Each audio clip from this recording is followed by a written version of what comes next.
Deer students, welcome to RMS education. আশা করি তোমাদের প্রত্যেকেরই গতকালকের পরীক্ষা খুব ভালো হয়েছে। তো আজকের এই সেশনে আমি তোমাদের সাথে অনেকগুলো বিষয় নিয়ে আলোচনা করতে চলেছি। তো সবার প্রথমে আসি তোমাদের গতকালকের পরীক্ষার প্রশ্নপত্র কেমন ছিল। দেখো, তোমাদের জীবন বিজ্ঞানের প্রশ্ন অন্যান্য বছরের তুলনায় অনেকটা ইজি এসেছিল। আবার দেখো, খুব ইজিও বলা যাবে না, খুব স্ট্যান্ডার্ডও বলা যাবে না, মোটামুটি মডারেট টাইপের প্রশ্নপত্র তোমাদের জীবন বিজ্ঞান থেকে এসেছিল।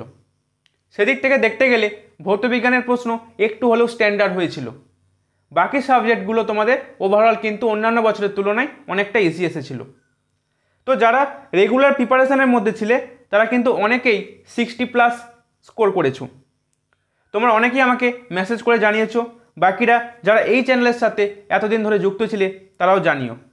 সত্যি কথা কি বলো তো, তোমাদের এই ফিডব্যাকগুলো আমাকে অনেকটা ইন্সপায়ার করে। তোমাদের জন্য আরও কিভাবে স্ট্যান্ডার্ড ক্লাস নিয়ে আসা যায় সেই নিয়ে প্রতিনিয়ত ভাবাতে থাকি। সে যাই হোক, অনেক টানাপোড়েনের মধ্য দিয়ে গিয়ে তোমাদের গতকাল কিন্তু যুদ্ধ সমাপ্ত হয়েছে। তবে এটুকু বলে রাখি, তোমাদের জীবন যুদ্ধ কিন্তু এখন অনেক বাকি। ভবিষ্যতে তোমাদের অনেক দূর এগিয়ে যেতে হবে এবং এটা আমি শিওর যে আমার স্টুডেন্টরা ভবিষ্যতে অনেক দূর এগিয়ে যাবে। তো এবার দেখো, আজকের এই সেশনে যে বিষয়গুলো তোমাদের সাথে আলোচনা করবো বললাম সেগুলো কি কি। প্রথম যে বিষয়টা হলো সেটা হলো তোমাদের গতকালকের পরীক্ষার সম্ভাব্য কাট অফ মার্কস কত যেতে পারে। 2 নাম্বার বিষয় হলো তোমাদের রেজাল্ট কবে বেরোতে পারে।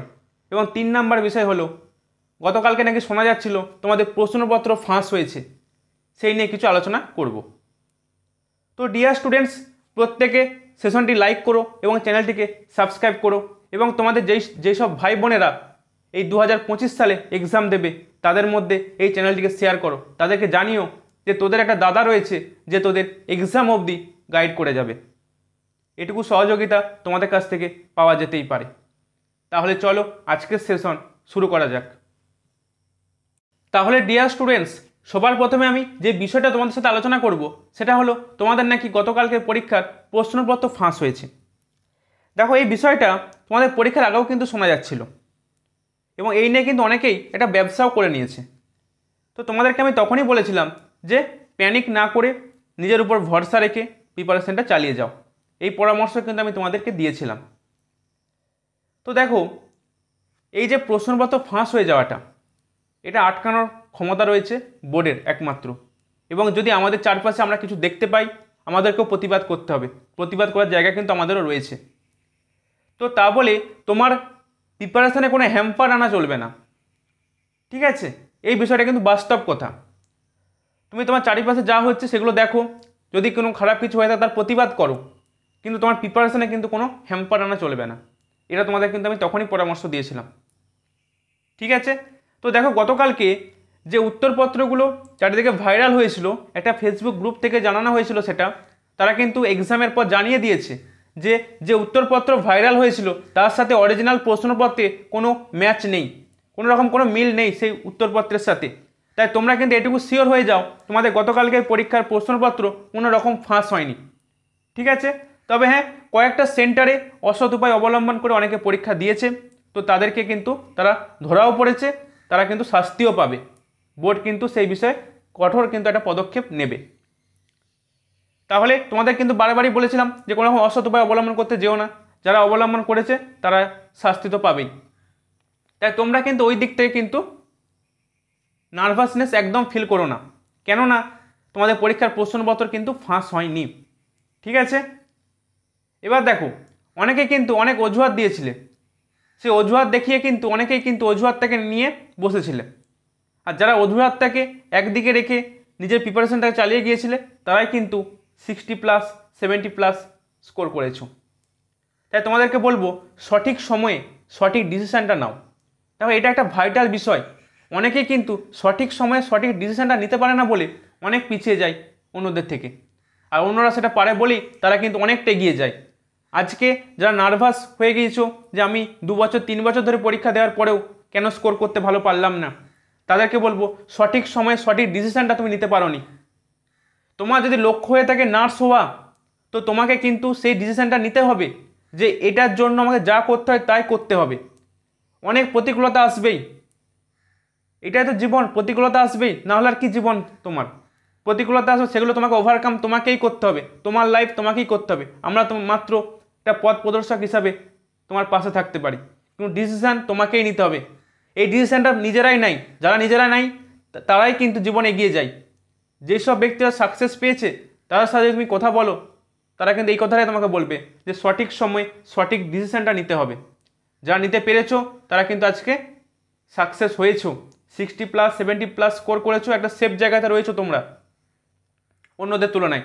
আর যারা এই অজুহাত নিয়েছিল তারাই কিন্তু এই বিলো 40 স্কোর করে বসে রয়েছে।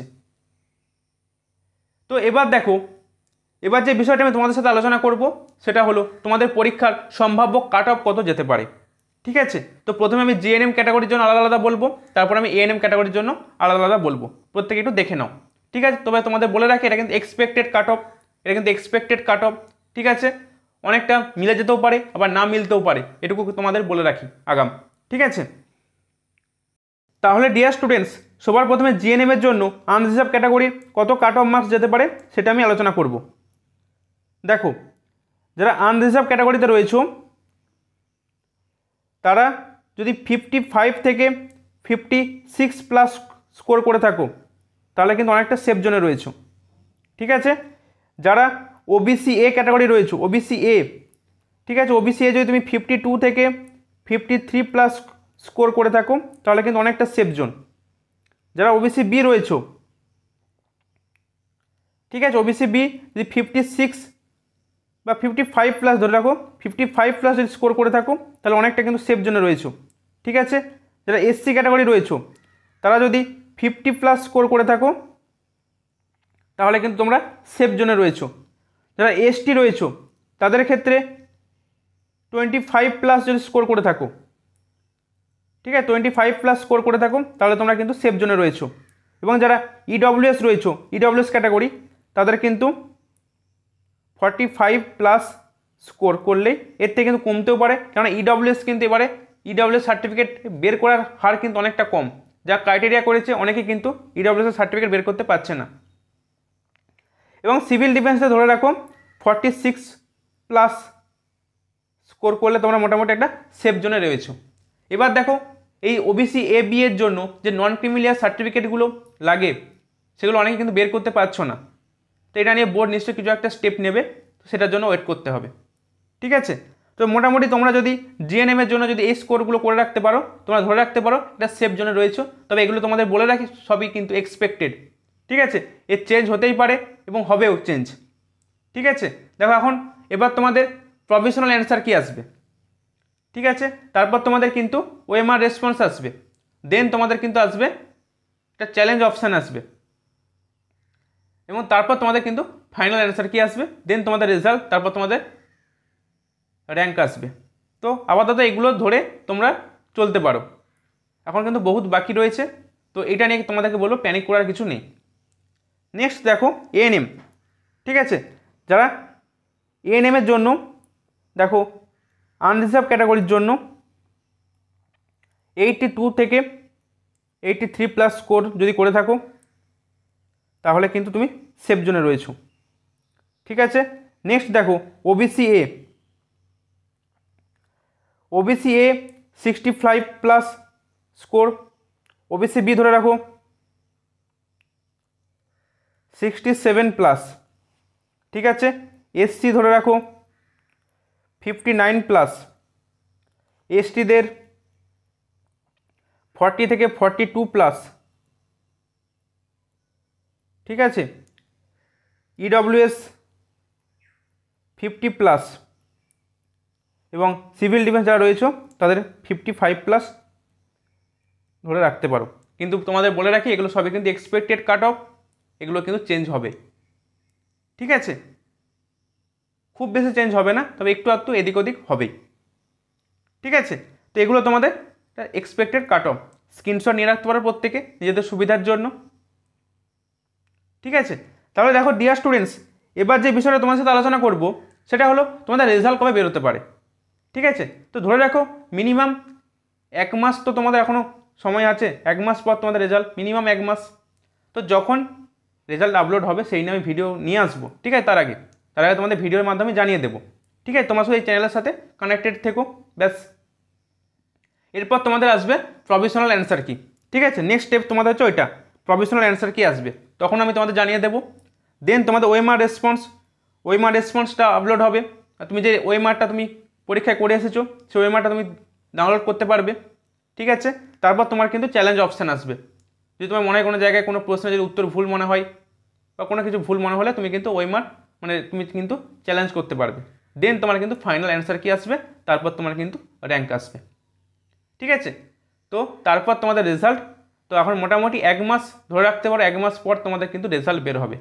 তো তার আগে যদি কোনো আপডেট থাকে বোর্ডের তরফ থেকে আমি তোমাদের কিন্তু জানিয়ে দেব। ঠিক আছে, তাহলে ডিয়ার স্টুডেন্টস, এই ছিল আজকের সেশন। আর একটা কথা তোমাদের জানিয়ে রাখি, তোমাদের এএনএম জেএনএম এন্ট্রান্স এক্সাম 2025কে লক্ষ্য করে খুব শীঘ্রই কিন্তু আমাদের পেড ব্যাচ লঞ্চ হবে। ঠিক আছে, খুব শীঘ্রই আমাদের পেড ব্যাচ লঞ্চ হবে। ঠিক আছে, তোমরা আমাদের চ্যানেলের সাথে কানেক্টেড থেকো। এই ভিডিও ডেসক্রিপশানে আমাদের হোয়াটসঅ্যাপ গ্রুপ এবং টেলিগ্রাম গ্রুপের লিঙ্ক দেওয়া থাকবে, তোমরা ওখানে জয়েন করো, সমস্ত আপডেট কিন্তু তোমরা ওখানে পেয়ে যাবে। ঠিক আছে, তো খুব তাড়াতাড়ি কিন্তু আমরা ব্যাচ লঞ্চ করতে আসছি এবং আমরা কিন্তু অনেকটাই অন্যান্য জায়গার তুলনায় কিন্তু অনেক কম ফিসে পড়াই এবং তোমাদেরকে একদম কিন্তু আমরা এক্সাম অবধি গাইডেন্স দিই, যেখানে তোমরা live class plus practice set, chapter wise practice set plus full mock test সমস্তটাই কিন্তু একটা ব্যাচের মধ্যে পেয়ে যাবে। খুব শীঘ্রই তোমাদের কিন্তু ব্যাচ লঞ্চ হতে চলেছে। ঠিক আছে, তাহলে ডিয়ার স্টুডেন্টস, আজকের এই সেশন যদি তোমাদের জন্য হেল্পফুল বলে মনে হয় থাকে, চ্যানেলটি লাইক শেয়ার ও সাবস্ক্রাইব করতে ভুলো না। প্রত্যেকেই ভালো থেকো, সুস্থ থেকো, বাই।